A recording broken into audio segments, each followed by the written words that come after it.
Gran Turismo 7 versus Forza Motorsport. And that comparison never really goes away. No matter how many times people argue about it, it keeps coming back because on the surface, these games look like they're trying to do the same thing. Same cars, same tracks, same idea of accessible racing. But the more time you spend with both of them, the more obvious it becomes they're actually asking very different things from the player. And that's where most of the frustration comes from. Not because one is bad or one is better, but because people expect the same experience from the two games that are built completely on different philosophies. After talking about whether Forza Motorsport is worth it now, this comparison felt unavoidable. Because if you're deciding where to put your time, you're not choosing between two racing games. You're choosing between two very different ways of engaging with racing. GT7 feels polished in a way that's immediately noticeable. The moment you boot it up, it feels finished, considered, and actually deliberate. Menus flow nicely, the presentation is calm, there's always something guiding you forward, licenses, cafe books, and even events. You're rarely left wondering, what are you supposed to do next? And that sense of direction gives GT7 weight. It makes racing feel intentional. You're not jumping into random events, you're progressing through something that feels structured and on purpose.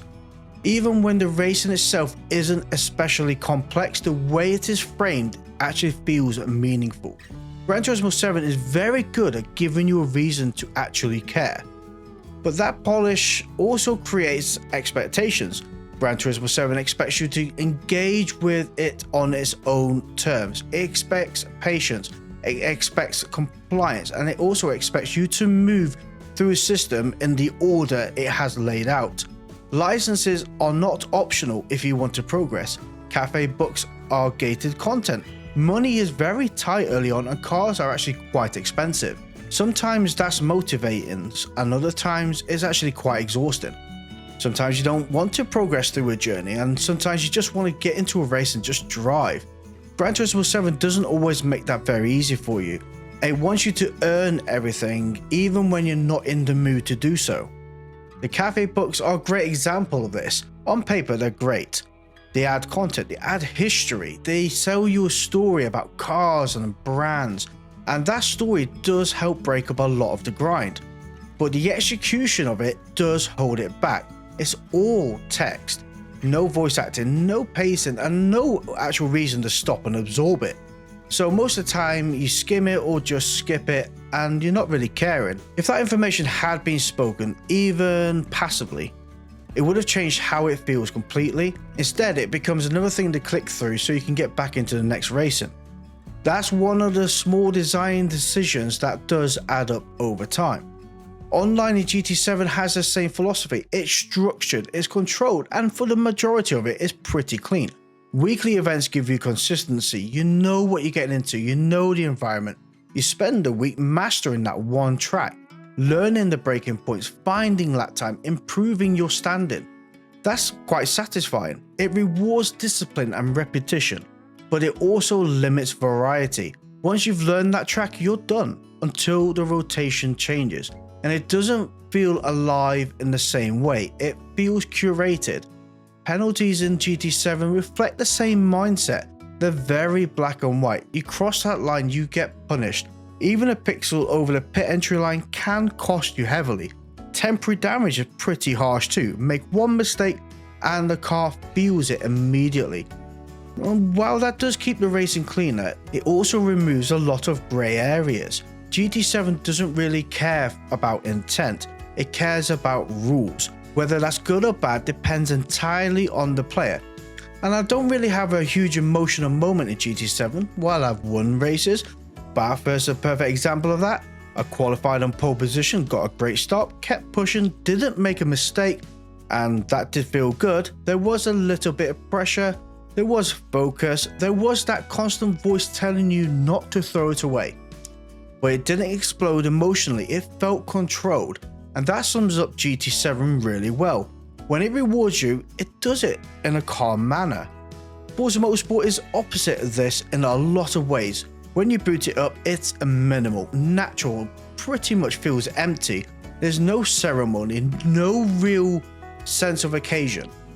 It doesn't guide you, it doesn't frame things for you. It gives you the platform and says, there you go and race. And honestly, it lacks a lot of polish. It doesn't feel finished, it doesn't feel deliberate. But the moment the race starts, that kind of changes. Racing in Forza does feel dangerous. Cars don't feel planted in the same way. Draft matters more, rear end bumpings matter more. Proximity matters a lot more. Side-by-side racing raises your heart rate. You never really feel truly comfortable. Mistakes feel like they can happen at any moment, and that instability is exactly why it's engaging. In GT7, close racing feels controlled. In Forza, it feels more risky. That creates a lot of tension, and that tension also creates emotion. Online is where Forza Motorsport really does separate itself. Variety does a lot of that heavy lifting. Different tracks, different weather, different times of day, and different race lengths. You're constantly adapting. A 10-minute race can feel aggressive, a 20-minute race demands you to be more consistent. Longer races forces you to think of strategies. You're managing situations that might make nights memorable. You bounce from lobby to lobby, one more race turns into an hour without you even realizing it. But when Forza goes wrong, oh, it goes wrong so loud. Bad drivers, blocking, ramming, and then the penalty system starts getting involved and it blames you. Someone tries to ram you, flies off the track, and somehow that is your fault according to the penalty system. That doesn't just ruin that said corner, it ruins actually the whole race, and sometimes can ruin the entire evening. This is where Forza frustrates faster than GT7. GT7 fails quietly. Forza makes you angry. Tuning is where differences become impossible to ignore.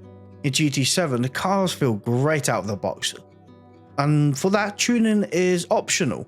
Online is often fixed tuning and fixed BOP, so the game carries more of the car's responsibility. In Forza, tuning is mandatory. The stock setups are terrible.